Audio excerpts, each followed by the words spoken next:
What if everything you've been told about success, willpower, and achievement is built on a lie? Not a small lie. A massive, life-altering lie that has been costing you years, maybe decades, of the life you were born to live.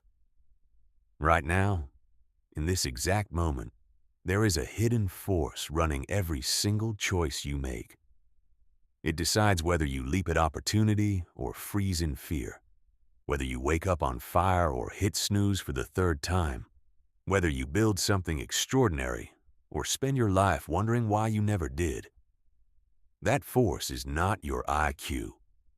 It is not your background, your education, or how much money you grew up with. It is your subconscious programming. And here is the brutal truth most people never learn. You did not write that program. It was written for you, mostly before you were old enough to vote, drive, or even choose your own friends. And it has been running your life ever since. But here is what changes everything. That program can be rewritten. The top performers in Silicon Valley know this. The Navy SEALs know this. World-class athletes know this. They have not just worked hard, they have rewired the operating system underneath the hard work. They have reprogrammed their minds at the subconscious level, and that is what separates them from everyone else who is just grinding and hoping. This is not motivation. This is not a pep talk. This is a complete neuroscience-backed system for taking full control of the brain that runs your life. By the time you finish this, you will understand precisely why you have been holding yourself back and exactly how to stop. You will have the specific tools to eliminate self-doubt, obliterate limiting beliefs, and install the mental software of someone who is truly unstoppable. The only catch: you have to apply it, because your brain is changing right now, this very second, based on every thought you are choosing to think. The question is not whether your brain is being programmed. The question is, who is doing the programming? Let's begin. The hidden operating system, running your life. There is a story most people tell themselves about why their life looks the way it does. They say it comes down to talent, or luck, or timing, or the family they were born into. Some blame the economy. Others blame their boss, their partner, or a system rigged against them. And while some of those forces are real, none of them are the primary reason most people never fully break through. The primary reason is something far more personal and far more fixable. Right now, beneath every thought you consciously think, there is an invisible layer of mental software processing roughly 11 million bits of information per second. Your conscious mind, the part you experience as you thinking, handles about 40 bits per second. That gap, 11 million to 40, is the difference between the life you are living and the life you are capable of living. This invisible layer is your subconscious mind, and it is not neutral. It is running programs, deeply embedded behavioral scripts that were installed during your childhood, your adolescence, and your early adult years. Every humiliation you experienced in a middle school classroom, every time a parent said, "We can't afford that," every time you tried something and got knocked down in front of people who mattered to you. Your subconscious recorded all of it, built patterns around it, and created a set of automatic responses designed to protect you from feeling that way again. Here is the problem. Those patterns do not distinguish between the 7-year-old child who needed protection and the 35-year-old professional who needs to take bold action. They just run, automatically, silently, without ever asking your permission. Think about the last time you genuinely tried to change something about yourself. Maybe you committed to waking up at 5 a.m. You started the week strong, felt proud of yourself, and by Friday you were back to hitting snooze. Maybe you signed up for a gym, went consistently for 3 weeks, then gradually stopped going without any clear reason. Maybe you started building a side business, made real progress, then somehow got busy and let it fade. You probably blame motivation, or discipline, or time. But here is what actually happened. Your subconscious mind, running programs installed years earlier, registered that your new behavior was a departure from its established pattern. And anything that departs from the established pattern gets flagged as a threat. Not a metaphorical threat. A biological, neurological threat that triggers real resistance in your nervous system. This is why sheer willpower so rarely works for lasting transformation. You are trying to steer a supertanker with a paddle. The engine underneath, your subconscious, is vastly more powerful than the conscious effort you apply against it. But here is what the best performers in every field understand, something that most people never learn. Those programs are not permanent. They were installed, which means they can be uninstalled. They were written, which means they can be rewritten. The same neuroplasticity, the brain's remarkable ability to restructure itself, that created your current limitations, can create entirely new capabilities. The military uses this. The NFL uses this. The most successful entrepreneurs and creators in America use this. They do not just push harder. They change the software first, and then everything else becomes easier. That is what this program is about, not motivating you for a few days. Fundamentally changing the operating system that drives your life. When your subconscious programs are aligned with your goals, rather than working against them, confidence stops being something you have to manufacture and starts being something you simply express. Action stops feeling like a struggle and starts feeling natural. Persistence stops requiring constant willpower and starts becoming your default response to any obstacle. Right now, this moment, every single thought you think and every single action you take is either reinforcing your current programming or beginning to install new programming. There is no neutral moment. Every second you are either becoming more of who you have always been or beginning to become someone new. The path forward starts with understanding exactly how your current programming was built and what it is costing you every single day. The invisible saboteur. Why driven people stay stuck? Picture someone you know, or maybe it is you, who has every external ingredient for success. Smart, hardworking, clear about what they want. They talk about their goals with real conviction. They start strong. But somehow, despite everything they have going for them, they keep ending up back where they started. They launch the project but never finish it. They get the opportunity but find a reason to pass. They get close to a real breakthrough and then, mysteriously, something goes sideways. Not from lack of effort, not from lack of talent. Something deeper keeps pulling them back. This is called subconscious sabotage. It is one of the least understood and most career-killing forces in human psychology. And it is not a character flaw. It is a feature of the way every human brain was designed. Your subconscious mind has one primary directive: keep you alive. And to your subconscious, alive means familiar. Anything unfamiliar, even if it is spectacularly good for you, registers as a potential threat. This made perfect evolutionary sense for early humans, where the unknown literally could kill you. But in the 21st century, this same mechanism keeps brilliant, driven people trapped in mediocrity, because your subconscious cannot tell the difference between a dangerous predator and a career pivot. Here is how it works in practice. Every time you begin moving towards something genuinely new, a bigger role, a vulnerable conversation, a business launch, a creative risk, your subconscious raises an alarm. It floods your body with low-level stress hormones. It manufactures resistance. It fills your mind with doubt dressed up as logic. And here's the part that trips up smart people especially. Because you are intelligent, your brain creates brilliant-sounding justifications for staying put. The timing just isn't right. I need to research this more thoroughly. Once I finish this other thing, I'll really focus on it.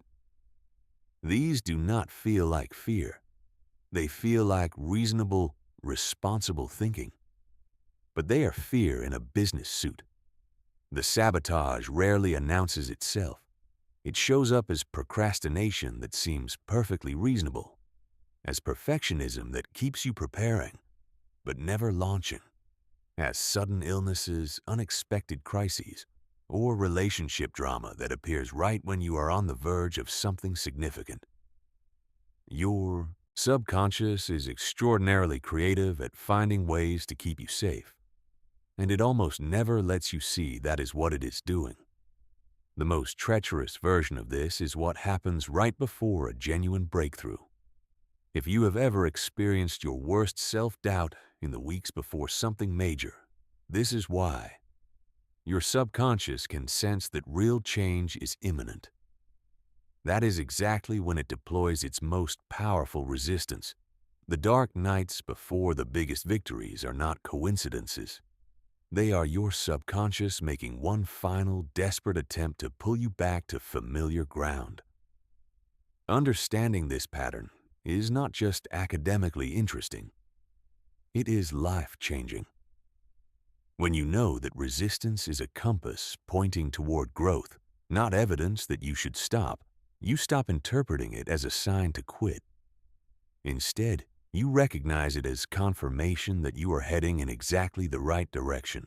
The people who become genuinely unstoppable are those who expect subconscious resistance and have a plan for it.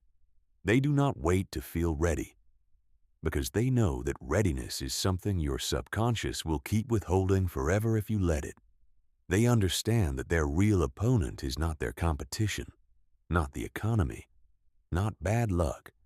It is the voice in their head that sounds exactly like wisdom, but is actually fear in disguise. Breaking through subconscious sabotage permanently requires more than just recognizing it in the moment. It requires systematically dismantling the beliefs and identity-level programs that generate the resistance in the first place. You have to rewire your brain to associate growth with excitement rather than danger, to experience the unfamiliar as opportunity rather than threat. Every person who has built something real has had to cross this same territory. The ones who made it through did not have less fear. They had a deeper understanding of what fear actually is, and they refused to let their programming set the ceiling on their possibilities. The neuroscience of limitation, how your brain builds the walls around you. Your brain is the most sophisticated structure in the known universe. It is also, without deliberate intervention, a machine for keeping you exactly where you are. Understanding how it creates your limitations at the neurological level is the single most important thing you can learn if you want to break through them, because you cannot dismantle a wall you cannot see. Every experience you have ever had has physically changed your brain, not metaphorically, literally. When you were criticized, specific neural pathways strengthened. When you failed at something that mattered to you, certain connections were reinforced. When you felt embarrassed, rejected, or inadequate, your brain encoded those experiences as patterns to avoid in the future. Neural pathways work like trails through a forest. The first time you walk a trail, it is hard to navigate. Walk it 100 times, and it becomes a clear path. Walk it 10,000 times, and it becomes a highway. A route your brain takes automatically without any conscious decision on your part. Limiting beliefs are not just thoughts. They are physical structures in your brain, reinforced through years of repetition, that activate automatically in situations your brain associates with past pain. This is why they feel so real and so urgent. They are not some vague psychological concept. They are actual neural architecture. Here is where it becomes even more critical. Your brain cannot reliably distinguish between what is actually happening and what you vividly imagine. When you lie in bed at 3 in the morning, running worst-case scenarios through your mind, when you replay a failed conversation over and over, when you imagine all the ways something could go wrong, you are not just thinking dark thoughts. You are actively reinforcing the neural pathways associated with those outcomes. You are, in the most literal neurological sense, building the architecture of failure inside your own mind. This is controlled by a structure called the reticular activating system, your RAS. Think of it as your brain's editorial filter. Right now, there are millions of bits of information hitting your senses every second. Your brain cannot consciously process all of them, so your RAS decides what gets through, and what it lets through is determined by what it has been trained to consider important. If your RAS has been programmed through years of experience and reinforced thought patterns to look for evidence that you are not capable, it will find that evidence everywhere. It will spotlight every setback, every criticism, every moment of doubt, and it will filter out the countless moments of capability and strength happening right alongside them. Two people can sit in the same job interview, receive the same feedback from the same hiring manager, and walk out with completely different experiences. One heard confirmation that they are talented and qualified. The other heard evidence that they are not good enough. Neither is lying. Each brain showed them a different version of reality, the version their RAS was programmed to deliver. This is not positive thinking or mysticism. This is how the brain operates, documented across decades of neuroscience research. The subjective reality you experience every day is heavily filtered, and that filter is tunable. The most effective performers in business, athletics, the arts, the military understand this at an operational level. They deliberately program their RAS to search for opportunity, capability, and solutions. They train their brains to filter reality in ways that support their mission rather than undermine it. And here is the part that should both sober you and excite you. You are already programming your RAS every single day.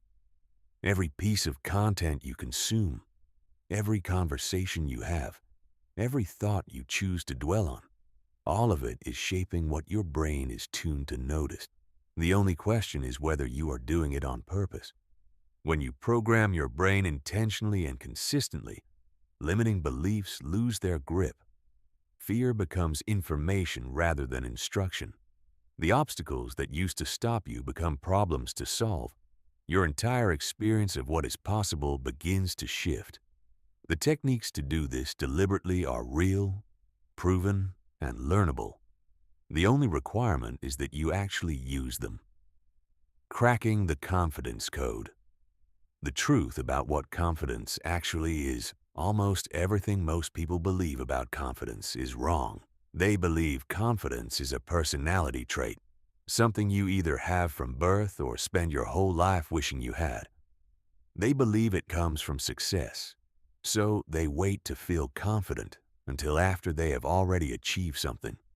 They believe that the people who seem naturally confident just have something they lack.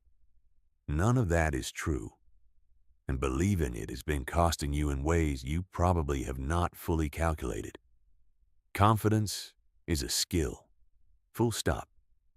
It is learnable, buildable, and entirely within your control, regardless of your history, your background, or what anyone has ever told you about yourself. Here is the critical misunderstanding that keeps most people trapped. They think confidence is the feeling of certainty before you act. So they wait for that feeling. They keep waiting, and the feeling never comes. because that is not how confidence works. Real confidence is not the absence of doubt.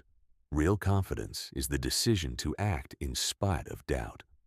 The most genuinely confident people you will ever meet feel fear, uncertainty, and self-doubt regularly. The difference is that they have trained themselves to act anyway.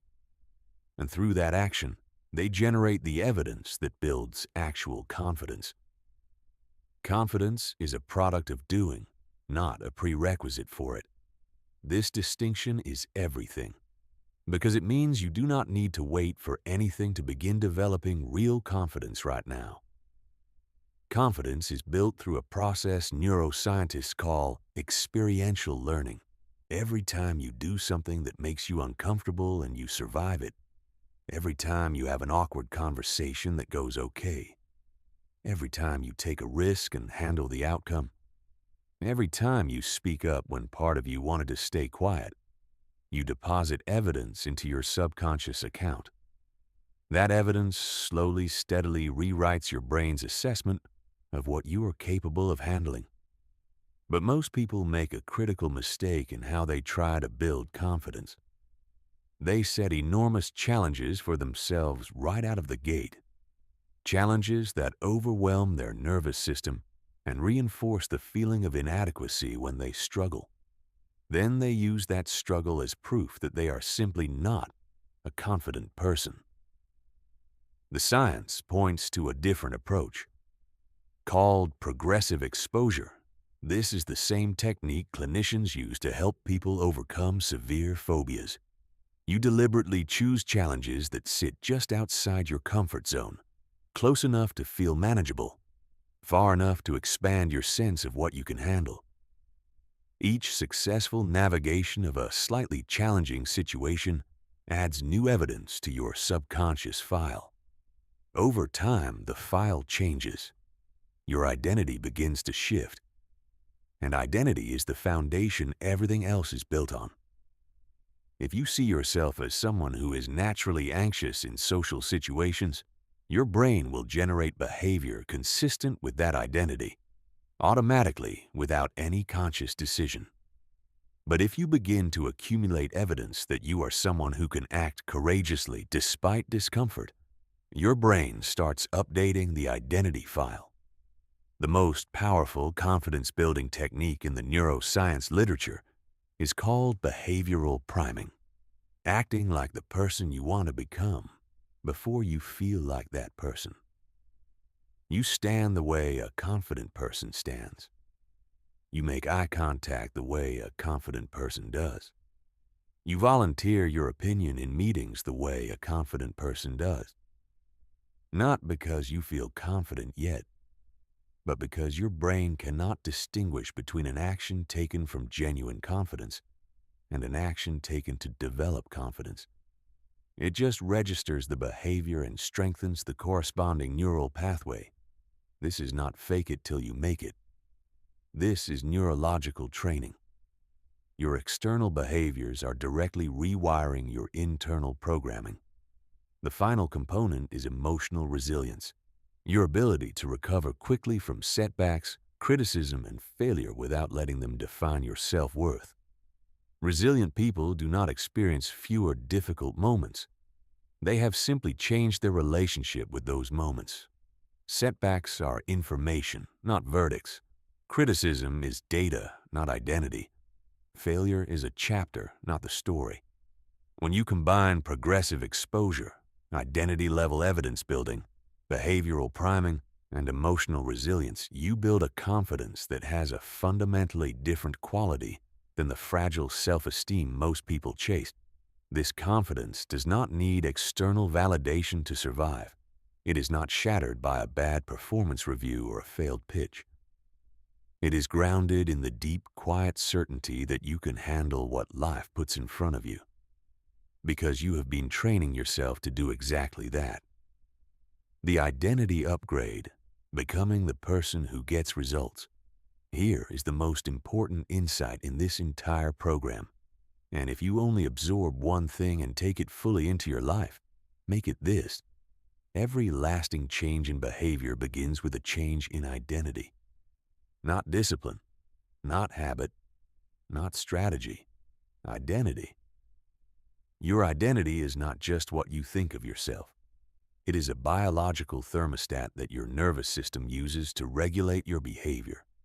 Every action you take, your brain runs a quick check against your identity, who you believe you are, and nudges your behavior back into alignment with it, automatically, continuously, without your conscious awareness. This is why behavior change that does not reach the identity level almost always eventually fails. You can build a habit of exercising, but if your identity is still, "I am not an athletic person," your brain will quietly find ways to erode that habit over time. You can force yourself to take financial risks, but if your identity is still, "I am bad with money," you will unconsciously make decisions that prove that story right. The people who change permanently, who build businesses that last, transform their health and keep it, build wealth and sustain it, do not just change what they do. They change who they are. And then the behaviors flow naturally from that new identity, the way water flows naturally downhill. So, how do you actually change your identity? Not by deciding to see yourself differently. Your subconscious will not accept a declaration without evidence. Identity shifts happen through accumulated proof, small repeated actions that build a new story about who you are. Here is the process. You begin by defining the identity, not the goal. Instead of, "I want to lose 30 pounds, you decide, "I am someone who respects and takes care of my body." Instead of, "I want to make more money," you decide, "I am someone who creates genuine value and builds wealth deliberately." Instead of, "I want to be more confident," you decide, "I am someone who acts despite discomfort." Once you have the identity, you find the smallest possible action that someone with that identity would take. Someone who takes care of their body might start by taking a 10-minute walk.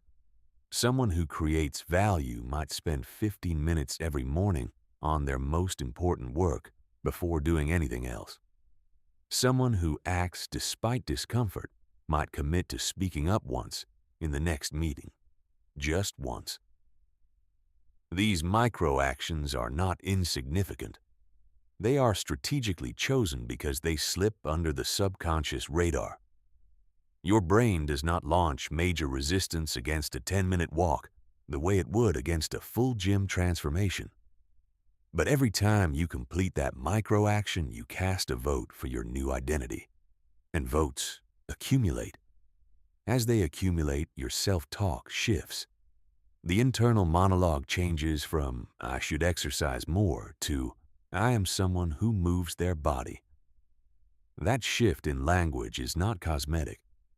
It reflects a genuine change in how your subconscious is categorizing you. And once your subconscious categorizes you differently, your automatic behaviors follow. There is a necessary loss in this process that most people are not prepared for. Releasing an old identity, even a limiting one, can feel surprisingly uncomfortable.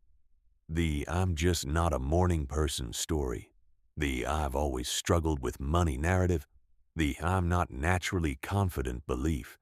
These identities, as limiting as they are, have served a function. They provided ready-made excuses. They set a predictable floor. They were familiar. Letting them go requires a kind of grief. Acknowledging them, recognizing how they protected you at some point, and consciously choosing to move beyond them. This is not weakness. This is one of the most courageous things a person can do.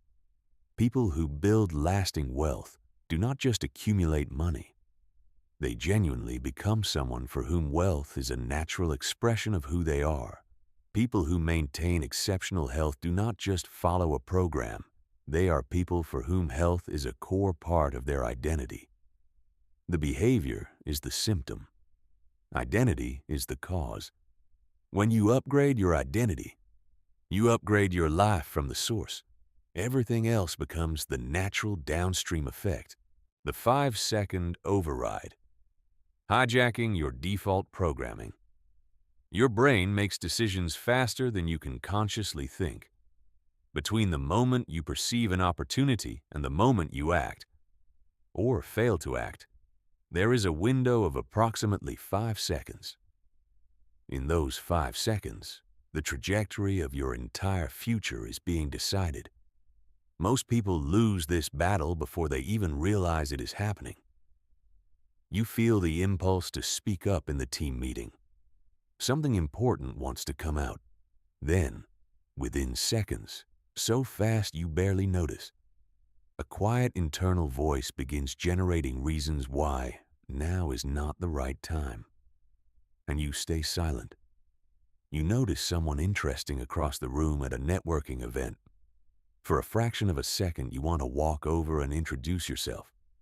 Then, almost instantly, your subconscious generates 5 different reasons why that would be awkward. And the moment passes. This is not weakness or cowardice. This is your default programming doing exactly what it was designed to do. Protect you from the discomfort of unfamiliar action. The resistance does not feel dramatic. It feels like logical thinking. It feels like prudence. But it is fear wearing the costume of reason. Here is how to hijack it. The moment you feel an impulse toward growth, any impulse, no matter how small, you count backward from 5 to 1. Out loud if you can, silently if you must. 5, 4, 3, 2, 1. And then you move your body toward the action before your subconscious has time to fully activate its resistance. This works for a precise neurological reason. Hesitation is not a thoughtful decision. It is a physiological stress response. When you feel resistance to bold action, your amygdala, the brain's threat detection center, begins flooding your system with stress hormones, elevating your heart rate, tightening your chest, and generating the mental fog that makes inaction feel safer than action. If you hesitate long enough for this response to fully activate, the likelihood of taking action drops dramatically. But physical movement interrupts the pattern before it completes.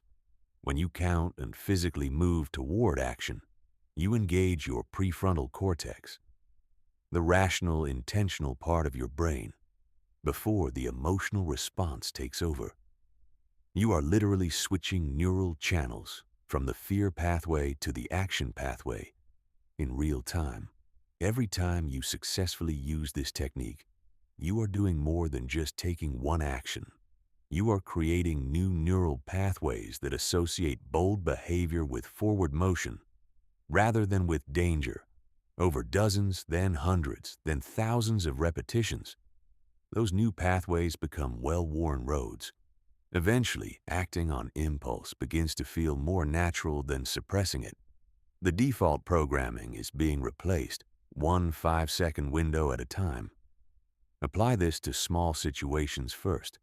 Speak up once per day in a context where you would normally stay quiet. Strike up one genuine conversation per week with someone you would not normally approach. Begin your most important work for just 5 minutes when you feel the resistance to start. These seem minor. They are not. They are the reps that build the mental muscle of decisive action. There is a broader truth underneath this technique. Your first instinct, the impulse that arises before fear has time to dress it up in logic, is usually your most authentic response. It comes from the part of you that knows what you actually want, what you actually believe, and what you actually need to do. Fear comes in a half-second later and begins negotiating. The 5-second rule is how you honor your authentic impulse before the negotiation starts. Every moment you hesitate when you know you should move, you are reinforcing the neural highway of inaction. Every moment you move within that 5-second window, you are building the highway of courage. You are constructing your future decision by decision in 5-second increments. Success is not built in grand gestures. It is built in moments exactly like these. The reprogramming protocol, installing new mental software. Your subconscious mind is running software that was written during your childhood. The version of you that needed those programs was operating in a completely different environment, facing completely different challenges, with a completely different set of available resources. You are no longer that child, but you may still be running their code. Unlike the apps on your phone, your mental software does not update automatically. It stays frozen exactly as it was installed unless you take deliberate, consistent action to upgrade it. This means that right now, today, as you navigate your career, your relationships, and your biggest goals, you may be doing it with beliefs, emotional patterns, and automatic responses that were last calibrated when you were 12 years old. Reprogramming requires understanding something fundamental. Your subconscious does not learn through logic. You cannot argue your way out of a limiting belief, no matter how airtight your reasoning. Your subconscious speaks a different language. It responds to repetition, to emotion, and to vivid imagery. This is why affirmations fail for most people. They repeat positive statements to a subconscious mind that requires far more than words to accept new programming.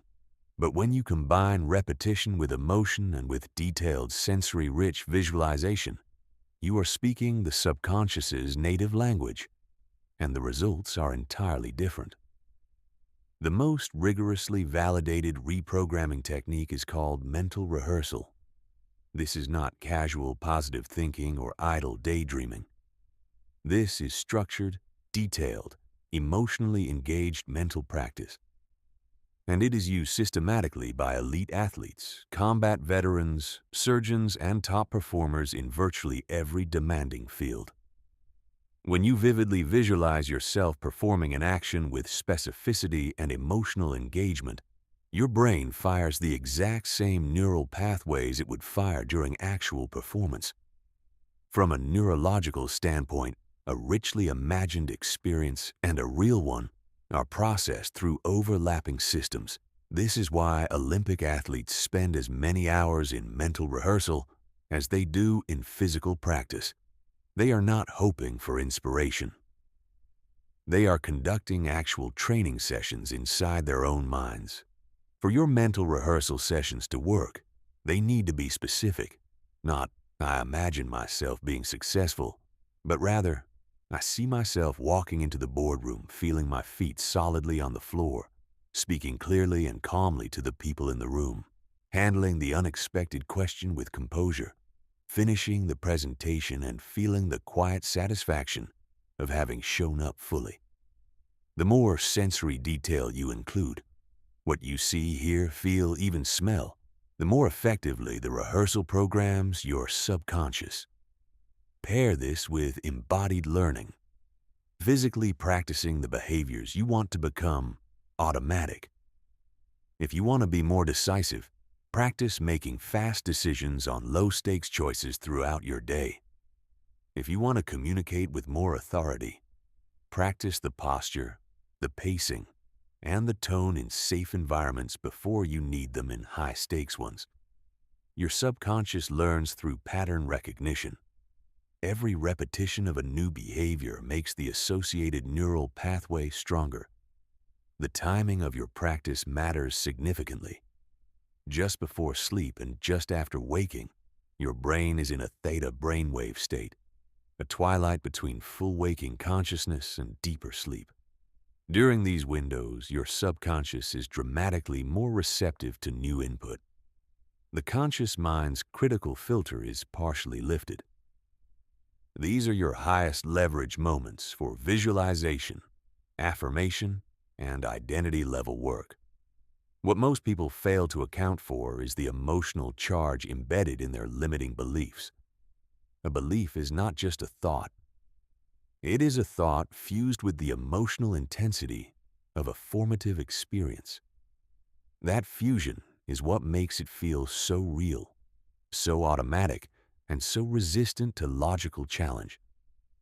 To reprogram a belief at the root level, you need to create new emotional experiences that genuinely contradict the old programming, not just new thoughts. This is why small wins are so important. Each time you take a risk and it goes reasonably well, you're not just building skill. You're creating new emotional memories that your subconscious can file alongside the old painful ones, gradually changing the emotional equation your brain runs when similar situations arise. The process takes time, but the results are not linear. They are exponential. For weeks, you may notice almost nothing. Then something shifts. Old situations that used to trigger your most limiting responses suddenly feel different. You respond differently, almost automatically, not because you forced yourself, because the programming underneath has genuinely changed. When your subconscious is finally aligned with your goals, the effort required to maintain high performance drops dramatically. You stop fighting your own mind. You stop using willpower to override your programming. You and your subconscious become partners, moving in the same direction toward the same outcome, with the full force of 11 million bits per second working for you instead of against you. Fear immunity, turning the thing that stops you into the thing that drives you. Let's talk about fear without the usual layer of motivational gloss. Fear is real. The physiological response is real. The tightening in your chest, the acceleration of your heartbeat, the narrowing of your thinking. Nobody who has ever built anything significant has been exempt from it. Not the founder who mortgaged their house to fund their company. Not the athlete who performed on the biggest stage of their career. Not the creator who put deeply personal work in front of a critical world. The difference between the people who are stopped by fear and the people who are propelled by it is not the presence or absence of the feeling. It is the meaning they assign to it. Most people were taught, directly or through cultural osmosis, that fear means stop. That anxiety is a signal that something is wrong. That if you feel dread before a major action, that dread is evidence you should reconsider. But this interpretation is factually incorrect, and it has been quietly sabotaging your potential for years. Here is what is actually happening neurologically when you feel fear about an important action. Your amygdala, your brain's alarm system, cannot distinguish between a threat to your physical survival and a threat to your self-concept. It treats this presentation could go badly with the same neurochemical response it would use for that animal might be dangerous. The stress hormones, the elevated heart rate, the heightened alertness, these are ancient biological features, not rational assessments of the situation at hand. And here is the part most people never hear. The physiological signature of fear and the physiological signature of excitement are identical. Same elevated heart rate, same heightened alertness, same rush of adrenaline through your system. The only difference is the story you tell yourself about what those sensations mean. When you reframe the experience, I'm not anxious, I'm activated. I'm not scared, I'm ready. You are not lying to yourself. You are accurately reclassifying a neutral physiological state that your brain mislabeled as danger. This technique, called anxiety reappraisal, has been validated in controlled research settings and consistently shows that reframing arousal as excitement rather than anxiety improves performance under pressure. But reappraisal is only the beginning. True fear immunity, the ability to operate at full capacity while fear is present, is built through what psychologists call systematic desensitization, and it works exactly the way physical training does. You do not build cardiovascular fitness by running a marathon on your first day of training. You build it by running a little further than feels comfortable, consistently, over time. Your fear tolerance works the same way. You deliberately expose yourself to progressively more challenging situations, each one a step beyond your current comfort zone. You face the fear, you survive the experience, and your nervous system updates its threat assessment. Over time, your comfortable range expands. The key is consistency and progression. Start with fears that create moderate activation. Speaking up in a meeting, posting an opinion publicly, having a conversation you have been avoiding. Expose yourself to those situations repeatedly until they no longer trigger significant resistance. Then, advance to bigger challenges. Each level of mastery becomes the foundation for the next. When you face a fear and move through it, you create what neuroscientists call mastery experiences, memories of successfully navigating challenging territory that your brain can reference when facing future challenges. These memories are extremely powerful because they are real evidence, not theoretical arguments that you are more capable than your fear suggests. The goal over time is to develop what might be called a fear-informed relationship with your own experience. You feel fear. You acknowledge what it is telling you. There is something important happening here, something that matters to me. And then you make your decision based on your values and your goals, rather than your anxiety. Fear becomes information. It points at what is important. It no longer determines whether you move. The things you fear most are often the things that hold your greatest potential. The conversation you keep avoiding, the risk you keep postponing, the visibility you keep shrinking from. These are not warning signs that you should retreat. They are coordinates pointing directly toward the life you are not yet living, but are entirely capable of building. The mental fortress, building psychological resilience. That cannot be shaken life will come for you, not might, will. It will challenge your plans, question your resolve, and arrive at the worst possible times with the most difficult possible circumstances. It will put you in front of people who doubt you, situations that seem unfair, and setbacks that make everything you have built feel fragile. The question is not whether those moments will arrive. The question is, what kind of person will you be when they do? Most people's inner stability is entirely hostage to external events. When things are going well, when the business is growing, the relationships are working, the feedback is positive, they feel confident and energized. When things get difficult, they collapse into doubt, anxiety, and a kind of paralysis that can last for weeks or months. They are not operating from an inner foundation. They are just reacting to whatever the world is doing to them. This is an extraordinarily vulnerable way to live, and it guarantees that the difficulty of your circumstances will always cap your performance. There is another way. You can build what deserves to be called a mental fortress, a genuine psychological foundation that remains stable, regardless of external conditions. This is not stoic indifference or emotional numbness. It is the development of real internal stability through deliberate practice. You become, over time, someone whose sense of purpose, capability, and direction does not depend on external circumstances to maintain itself. The foundation of this kind of resilience is radical clarity about the distinction between what you can control and what you cannot. This sounds simple. It is not simple in practice. Most people spend enormous portions of their mental energy on things completely beyond their influence. Other people's opinions of them, outcomes they cannot determine, events from the past, uncertainties about the future.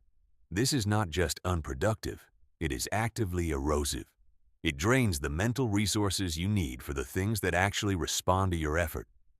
Resilient people are fanatical about focusing their energy on what they can control: their thoughts, their effort, their preparation, their responses, their communication, their habits. They observe external circumstances without being captured by them. They are not indifferent to what happens.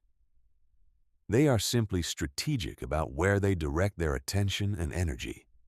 This shift from external locus of control to internal locus of control fundamentally changes your relationship with adversity.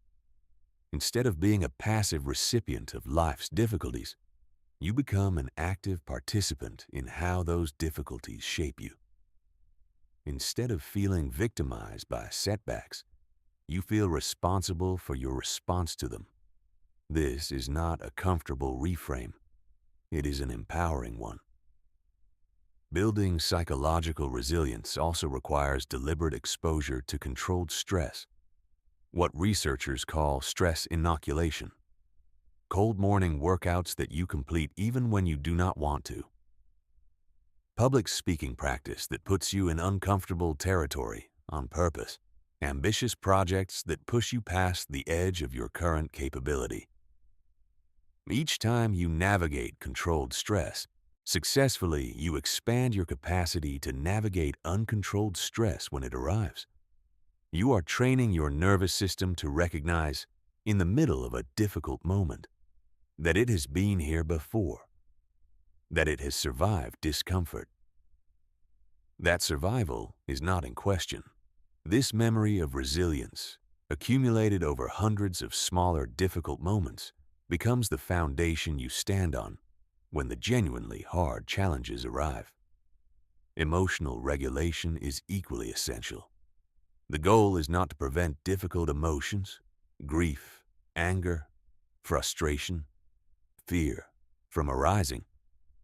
The goal is to develop the capacity to experience those emotions without being fully controlled by them. You acknowledge them, you let them inform you, and then you choose your response from a place that is larger than the emotion itself. Finally, and this is one that our culture often undervalues, build your community deliberately. The people who sustain remarkable levels of resilience over time almost never do it alone. They have built networks of relationships, mentors, peers, friends who challenge them, that provide the honest feedback, genuine encouragement, and practical support that no amount of solo mental training can fully replace. Seeking that support is not weakness. It is one of the most strategically intelligent things a resilient person does. The focus algorithm, training your mind for depth in a distracted world. There is a capability becoming more rare, and therefore more valuable, in the American economy with every passing year. That capability is deep, sustained focus, not the ability to be busy, not the ability to respond quickly to 100 different inputs, the ability to lock onto a single important problem for an extended period, go deep into it, and produce work that could not have come from a scattered, distracted mind. Most people have lost this capability, or are losing it, without realizing it is happening. They have inadvertently trained their brains through daily habits of digital consumption to crave constant stimulation and immediate novelty.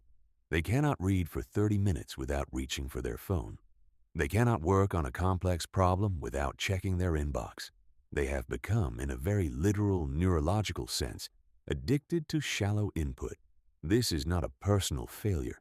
It is the predictable consequence of living inside environments that were specifically engineered to fracture your attention. Social media platforms employ teams of behavioral scientists whose explicit job is to make you unable to stop scrolling. News cycles are designed to trigger anxiety that keeps you checking for updates. Streaming services use algorithmic tricks that make stopping feel uncomfortable. The attention economy is extraordinarily profitable, and it is being funded in large part by your ability to concentrate. But the same neuroplasticity that allowed this erosion to happen can be used to reverse it. Focus is not fixed. It is a trainable mental capacity, and the training techniques are well established. Your brain operates through two primary attention modes. Focused attention, a narrow beam of intense concentration on a single target, and diffuse attention, a wider, more associative mode of thinking that allows you to make creative connections across disparate ideas. Both are essential. The problem is that most people never enter focus mode intentionally. They live almost entirely in a fragmented version of diffuse mode, half present in everything, fully present in nothing. High performers deliberately alternate between these two modes.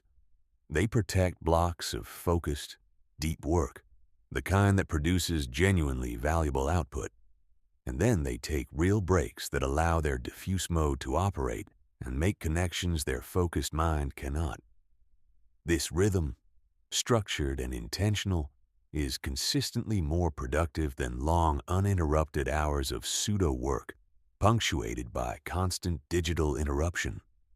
The method for rebuilding your focus capacity is called attention training. Meditation is the most efficient form, not for spiritual reasons, but for the same reason that specific physical exercises build specific muscles. When you meditate, you are practicing the foundational skill of noticing when your attention has wandered and returning it deliberately to your chosen point of focus.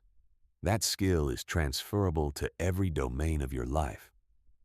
If meditation feels inaccessible, you can build the same capacity through what might be called progressive focus loading. Start with 5 minutes of sustained attention on a single task, with all notifications disabled, your phone in another room, and a single thing in front of you. When 5 minutes feels manageable, extend to 10. When 10 feels comfortable, extend to 20. You are building a muscle. The progression needs to feel effortful but not overwhelming. The environment in which you work matters enormously. Your surroundings are either training your focus or destroying it. There is very little neutral ground. Notifications, accessible phones, browser tabs open to social media, backgrounds full of visual clutter. These are not minor inconveniences. They are active disruptions that reset the deep focus state your brain requires for its best work. Protect your focus blocks the way a surgeon protects a sterile field. Time boxing is one of the most effective structural interventions. Instead of working on a task until it is finished, which invites your brain to expand the task to fill available time, you commit to working on it with full intensity for a predetermined block. The artificial urgency this creates sharpens concentration and reduces the mental wandering that bleeds productivity. Deep focus, consistently practiced, opens the door to flow states, the periods of peak performance where you are fully absorbed in your work, performing at your ceiling, experiencing what researchers describe as effortless concentration and intrinsic motivation. Flow states are not random gifts. They are neurological states with identifiable prerequisites, clear goals, immediate feedback, and challenges calibrated just above your current skill level. Deep focus is the path to them. In a world increasingly dominated by distraction, your capacity to focus deeply is not just a productivity advantage.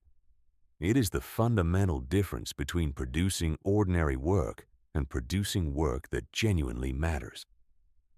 The momentum protocol, creating unstoppable forward motion. Momentum is the most underestimated force in human achievement.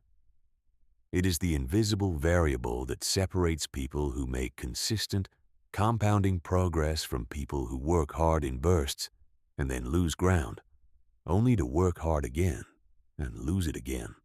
Most people fundamentally misunderstand where momentum comes from. They believe it is something you feel, an internal state of inspiration and energy that, when present, makes action easy and, when absent, makes action feel nearly impossible. So they wait for it. They wait to feel motivated. They wait for the right conditions. They wait until the timing is perfect.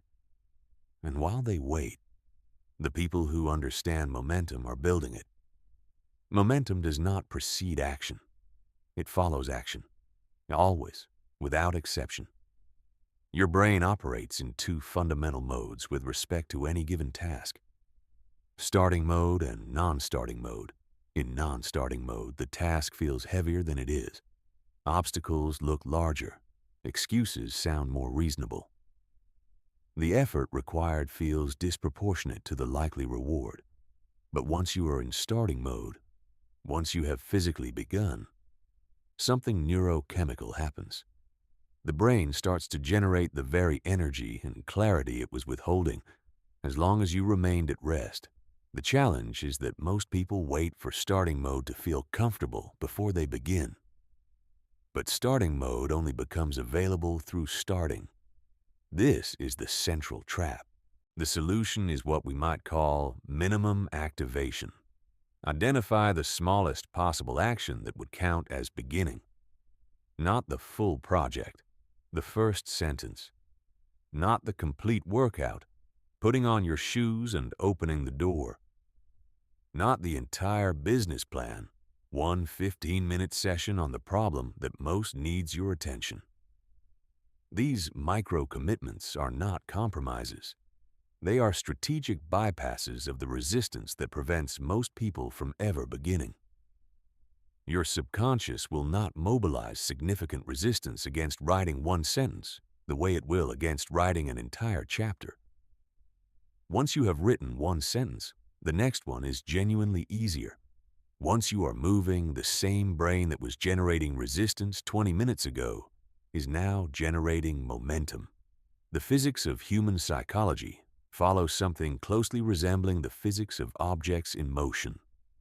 Starting is the hardest part, and deliberately making starting as small as possible is one of the highest leverage interventions available to you. Once you are moving, maintaining momentum requires something most productivity advice ignores completely: visible evidence of progress. Your brain needs to see that effort is producing results to sustain motivation over time. When the connection between input and outcome is invisible, motivation erodes, not from laziness, but from a fundamental neurological need for feedback. This is why tracking your inputs matters so much more than tracking your outcomes. You cannot fully control outcomes.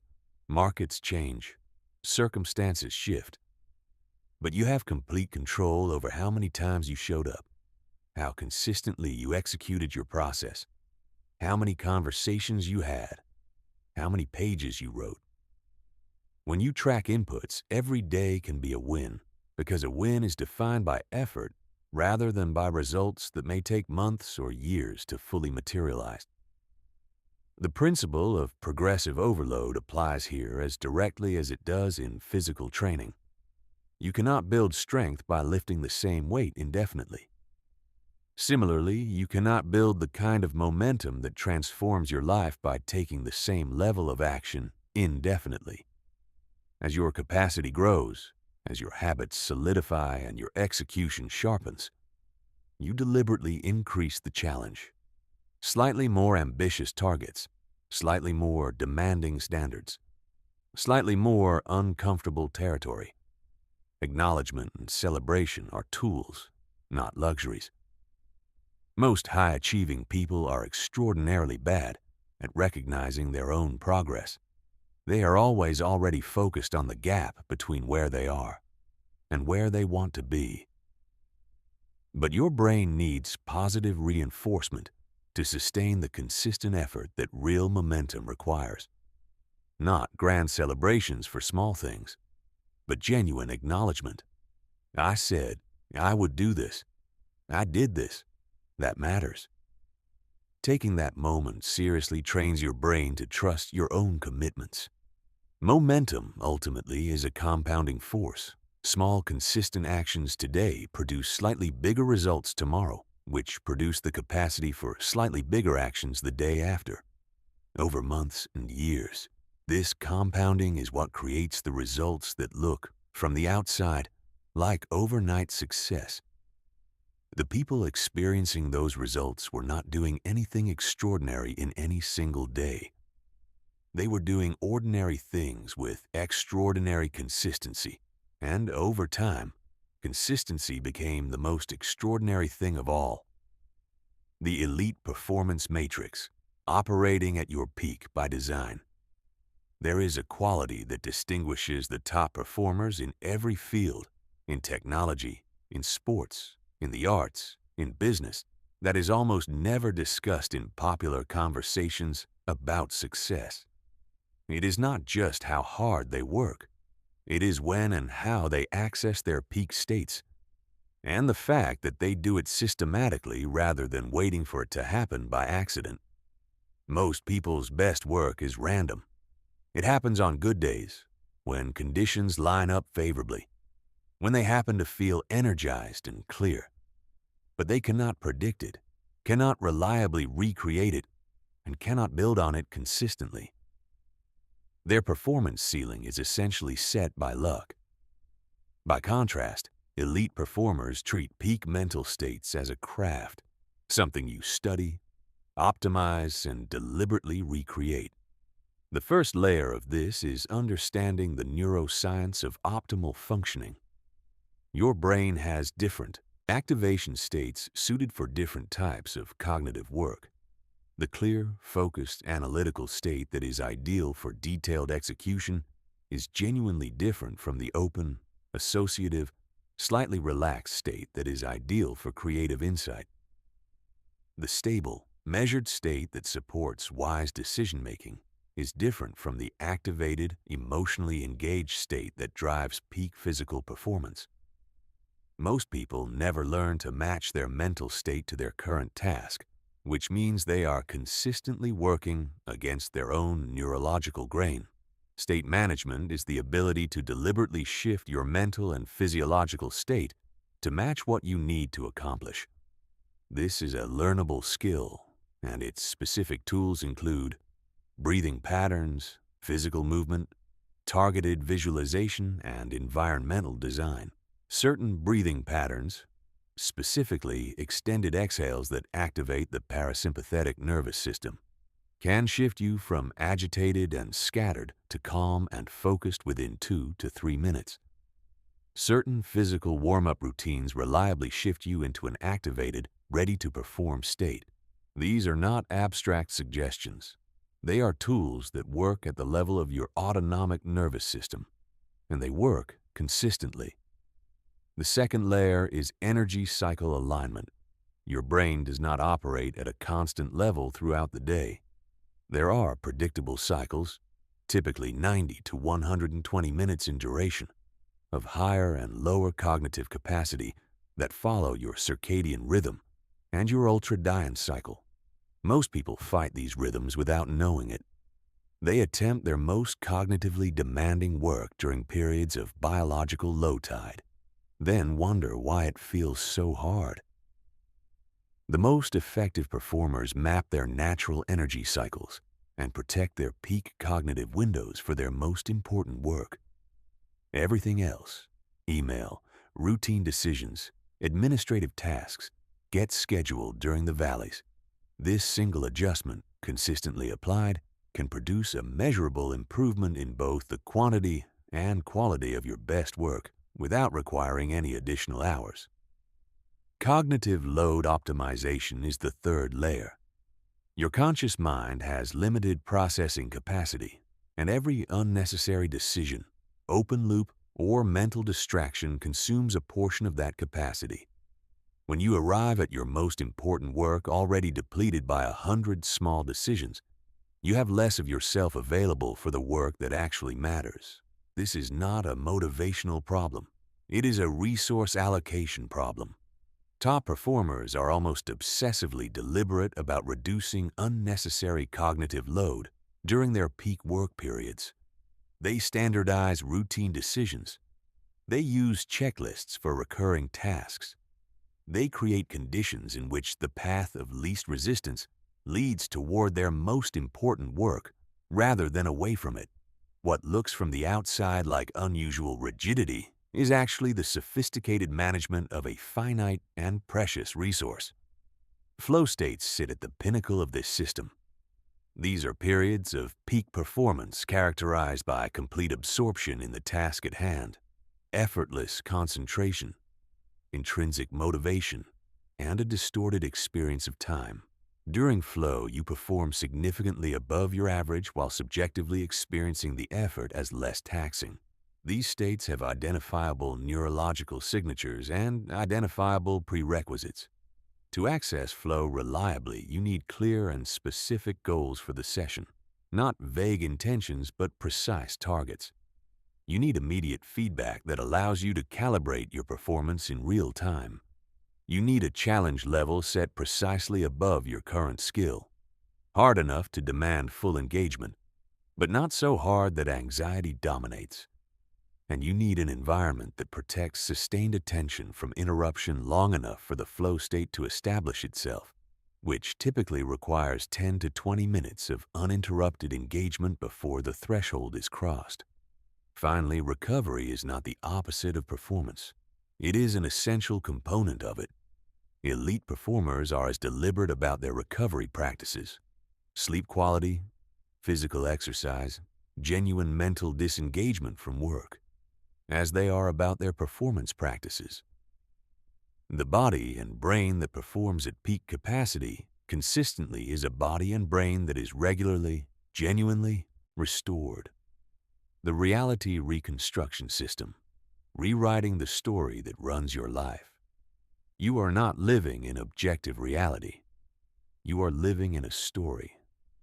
That story was written mostly without your conscious participation, by the accumulation of your experiences, the interpretations your young mind placed on those experiences, and the conclusions your subconscious drew about who you are, what you deserve, and what is possible for someone like you.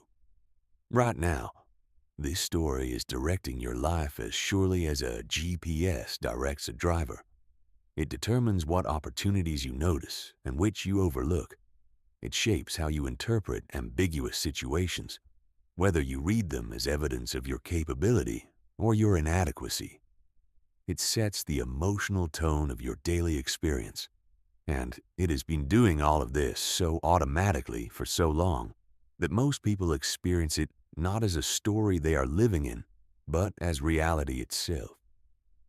Here is the radical and deeply liberating truth. Stories are not facts. They are interpretations, and interpretations can be changed. The first step is what might be called narrative archaeology. You go back through your own history, not to relive or re-examine pain for its own sake, but to identify the specific experiences that became the building blocks of your most limiting beliefs. The single teacher who told you that you were not gifted. The business that failed in ways that became evidence you were not capable of success. The relationship that ended in rejection and became evidence that you were not worthy of love. What narrative archaeology reveals, almost universally, is that your most limiting beliefs are built on a surprisingly small amount of data. A handful of painful experiences, weighted enormously by the emotional intensity at the time they occurred, became the foundation for sweeping generalizations about your capabilities and your worth. You took isolated incidents and transformed them into universal truths. Once you see the actual architecture of a limiting belief, how it was built, from how little evidence, under what circumstances, you create genuine space to question it. Not to dismiss the pain that generated it, but to recognize that the conclusion drawn from that pain was a choice, not an inevitability. Different conclusions were available at the time. They remain available now. The next step is constructing a new narrative, one that is both honest and empowering. This is not about manufacturing false positivity or pretending difficult things did not happen. It is about recognizing that all the experiences of your life, including the hardest ones, are raw material that can support multiple different stories. The rejection can be reframed as the preparation that built your resilience. The failure can be reframed as the learning that equipped you for the success that followed. The difficult relationship can be reframed as the experience that clarified what you genuinely need and deserve. What makes this process genuinely powerful?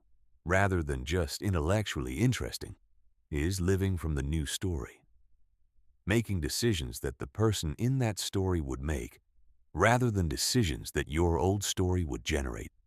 When you face an opportunity, asking, "What would someone with this new story do?" instead of running the old automatic response, every action you take from the new story becomes evidence that reinforces it. And as that evidence accumulates, something shifts at the identity level. The new story stops feeling like an aspiration and starts feeling like your actual reality, because increasingly, it is.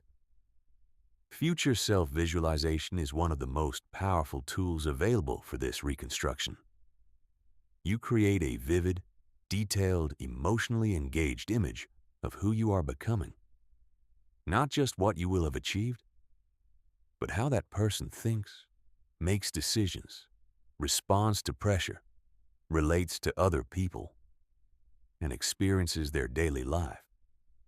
You visit this vision regularly. You consult it when making decisions. You let it serve as the North Star that orients your moment-to-moment choices. The old story that has been limiting you is not your identity. It is a learned interpretation of your experience. And what was learned can be unlearned. What was written can be rewritten. The only question is whether you are willing to pick up the pen. The mastery mindset. Programming yourself for continuous growth. In 1988, psychologist Carol Dweck published research that would eventually reshape how educators, athletes, executives, and behavioral scientists think about human potential. Her findings identified a fundamental fork in the road of human psychology, a split that shapes whether a person reaches their potential or spends their life orbiting it. The distinction she found was between two ways of understanding the nature of human ability. People with a fixed mindset believe that their fundamental qualities, intelligence, talent, creativity, social ability, are essentially static traits. You have a certain amount of them, and that amount does not change much. Success in this worldview means proving that you have enough of these qualities. Failure means revealing that you do not. This creates a life organized around the avoidance of situations where failure is possible, which, since all meaningful growth involves risk of failure, essentially means a life organized around the avoidance of meaningful growth. People with a growth mindset believe that their fundamental qualities can be developed through dedication, deliberate practice, and learning from experience. Intelligence can grow. Talent is a starting point, not a ceiling. Creativity expands with practice. Social capability develops through use. In this worldview, failure is not a verdict on your worth. It is information about where to focus your development. These two orientations produce dramatically different life trajectories, and they are not fixed themselves. You can shift from a fixed mindset to a growth mindset through deliberate practice and conscious awareness. The practical foundation of a mastery mindset is what might be called process orientation. Most people are outcome-oriented. They evaluate themselves and their efforts based on results. Did the business succeed? Did the presentation land? Did the relationship work out? Results matter, but using them as your primary measure of success creates a fragile, anxiety-prone relationship with your own efforts, because results are only partially within your control. Process-oriented people evaluate their efforts based on the quality of the work itself, the deliberateness of the practice, the depth of the learning, the quality of the preparation. These things are entirely within their control. When you measure success by process, every day can be genuinely successful even when the results are slow to materialize. Deliberate practice is what actually creates mastery, and it is different from regular practice in a critical way. Regular practice is doing what you are already good at, which is comfortable and builds confidence, but produces diminishing returns. Deliberate practice is specifically targeting your weakest areas, operating at the edge of your current capability, seeking immediate feedback, and adjusting based on that feedback. It is uncomfortable almost by definition, but it is where the real development happens. The mastery mindset requires a completely rebuilt relationship with failure. In a fixed mindset, failure is evidence of inadequacy, something to be avoided, hidden, or explained away. In a mastery mindset, failure is data. It is the most honest feedback available about where your current capability meets its edge. The goal is not to fail less. The goal is to fail faster and extract more learning from each failure, so you improve faster. The most accomplished people in virtually every demanding field have extraordinary failure rates because they take on extraordinary challenges and attempt what others consider too risky. Their willingness to fail more is directly connected to their achievement of more.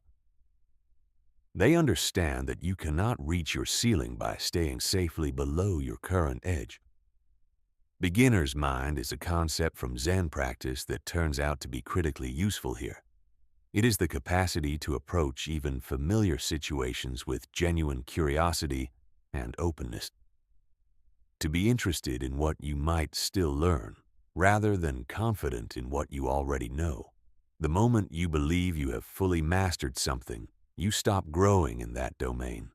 The moment you approach something with genuine curiosity, new dimensions of depth and sophistication become visible.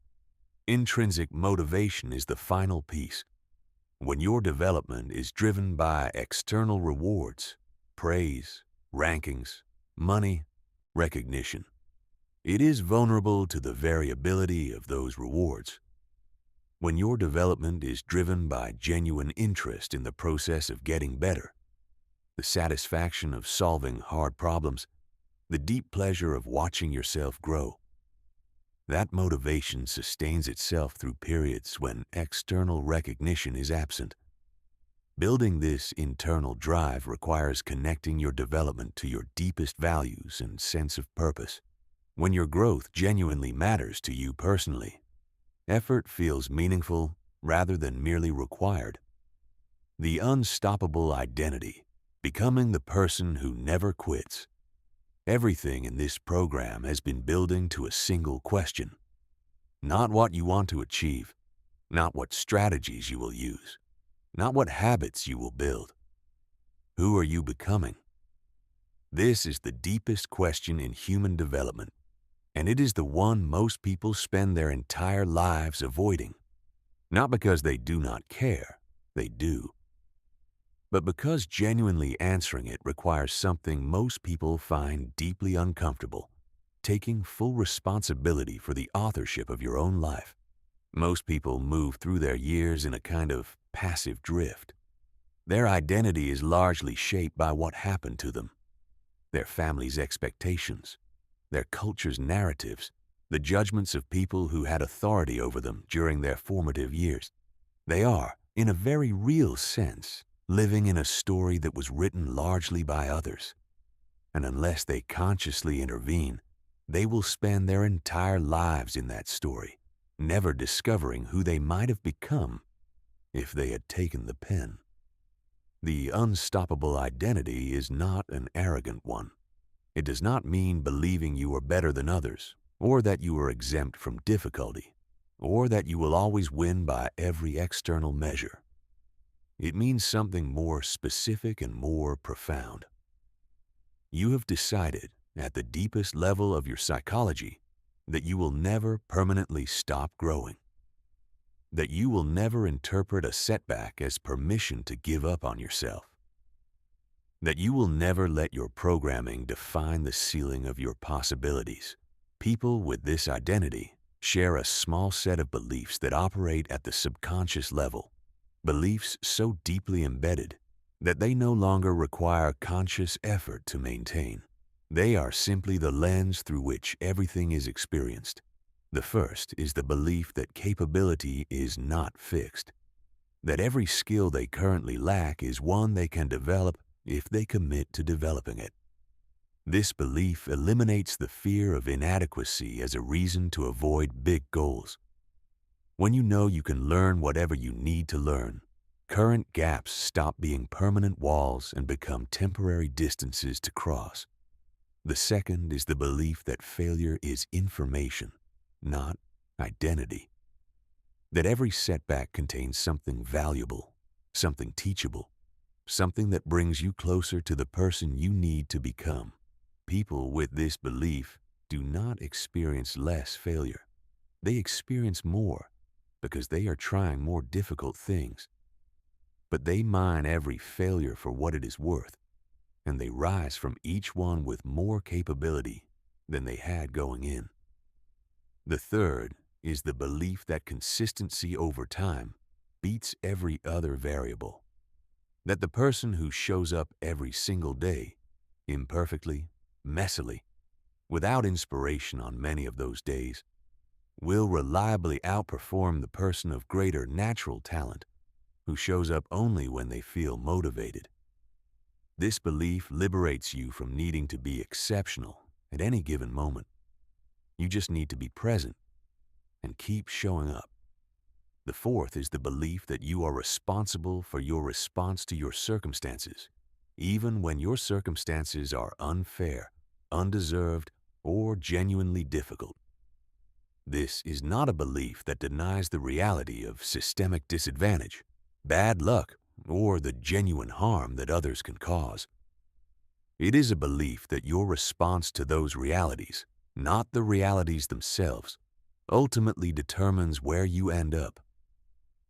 Building this identity into your nervous system requires more than intellectual agreement. It requires what might be called identity-confirming action, small daily behaviors that demonstrate to your subconscious that you are genuinely becoming this person. Following through on commitments to yourself even when you do not want to. Getting back up after setbacks, visibly and without prolonged self-pity. Taking action despite uncertainty when the action is aligned with who you are becoming. Every time you act from your unstoppable identity, you cast a vote in its favor. Every time you act from your old identity, you cast a vote against it. Your identity, at the neurological level, is literally the accumulated weight of those votes, cast through your behavior over time. There will be days when your old identity feels more real than your new one. Days when the familiar limitations feel like truth, and the growth you have been building feels fragile. This is expected. It is part of the process. The key is to keep acting like the person you are becoming, on those days especially, because that is when the vote costs the most and matters the most. Here is what is at stake: the life you want, the work that fills you with meaning, the relationships that sustain you, the capabilities you know you have somewhere underneath all the conditioning. That life is not waiting for some external permission or circumstance. It is waiting for you to decide who you are becoming and then act from that identity with enough consistency that it becomes, simply, who you are. Your brain has been changing throughout this entire program. Every insight absorbed, every concept understood, every technique learned has been laying new neural architecture. But the transformation that really counts, the permanent, life-changing kind, will happen in the days and weeks after this, when you take what you have learned and live it. When you choose repeatedly to act from your unstoppable identity, even when it would be easier not to. The science is proven. The techniques are real. The only remaining variable is whether you will apply them consistently enough and long enough to let them fully take hold. Your unstoppable self is not something you need to create from nothing.